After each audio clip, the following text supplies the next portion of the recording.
ملک بھر کی طرح ساحل پہ میں اسرائیلی بربریت کے خلاف جو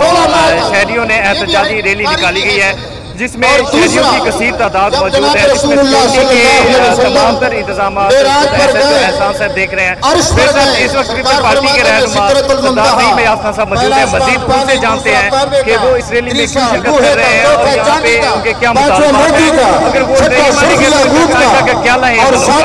بتائیے گا سردار صاحب آپ کے اور آپ کے کیا مطالبات ہیں، کیا حکومت پاکستان کی جو پالیسی ہے اس کی وجہ سے متفق ہے، یا آپ کو لگتا ہے کہ یہ جو پاکستان موقف ہے عالمی سطح پر اس کو مزید بہتر کیا جا سکتا ہے؟ بسم اللہ الرحمن الرحیم۔ اور میں سمجھتا ہوں کہ آج کی یہ ریلی یا آج کا یہ جو یکجہتی ہے پروگرام، یہ یکجہتی یہ فلسطینیوں کو حوصلہ افزائی کرے گی۔ فلسطینیوں کے لیے ہم سارے متحد ہوئے ہیں، اور خاص طور پہ یہودی کو خوف زدہ کرنے کے لیے، اسرائیل کو خوف زدہ کرنے کے لیے کہ ہم مسلمان ہر جگہ متحد ہیں، یکجا ہیں اور ہر قربانی سے دریغ نہیں کریں گے۔ اور جہاں تک بات ہے